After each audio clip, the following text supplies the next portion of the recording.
एक ऐसा जीनियस जो सदी में एक बार ही पैदा होता है। उनका जन्म कोयम्बटूर के इरोड गांव में हुआ।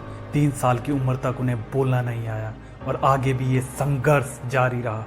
पर बढ़ती हुई उम्र में उनकी बुद्धि का विकास इतनी तेजी से दिखा कि वे पूरे जिले में सबसे बेहतरीन स्टूडेंट बन गए। गणित के लिए उनका ये पागलपन, अलग ढंग से क्वेश्चन पूछने का उनका ये तरीका सबको भाता था। उनका गणित प्रेम अब इतना बढ़ गया था कि वे चाहते हुए भी अपना ध्यान और सब्जेक्ट्स पर नहीं लगा पाते थे, जिसकी वजह से वो 11वीं में फेल हो गए और उनकी स्कॉलरशिप भी हाथ से चली गई। अब उनके घर के हालात और बिगड़ गए थे, इसलिए उन्हें घर पर ही ट्यूशन पढ़ाना शुरू कर दिया। उनका अपना इष्ट देवी नामगिरी थायर जी पर अटूट विश्वास था, जिसने उन्हें कभी टूटने नहीं दिया और यूं ही वो अपनी रिसर्च चलाते रहे।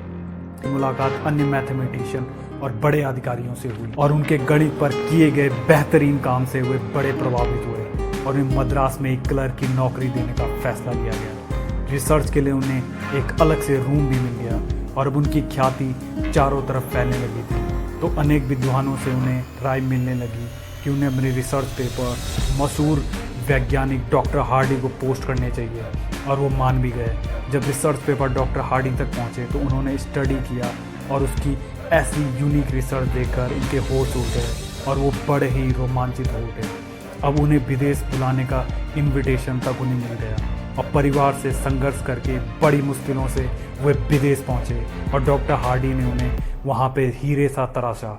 उनके सपोर्ट से ही उन्हें fellow of royal society England से नवाजा गया और अब वो दुनिया के 464 बेहतरीन साइंटिस्ट की लिस्ट में शुमार हो गए। उनके बनाए गए आज भी कई फॉर्मूले रिसर्चर के लिए एक पहेली बने हुए हैं। अगर आपको रामानुजम की ज़िंदगी से कुछ सीखना है तो उनकी ये बातें घर लेकर जाइए।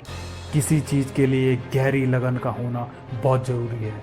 दूसरा, निरंतर बेहतरीन कार्य करने की इच्छा होना, जिसने उन्हें अंकों की दुनिया का भगवान बना दिया। दोस्तों, ऐसे ही कुछ पावरफुल मोटिवेशन शॉट्स देखने के लिए मेरे चैनल को सब्सक्राइब जरूर करें।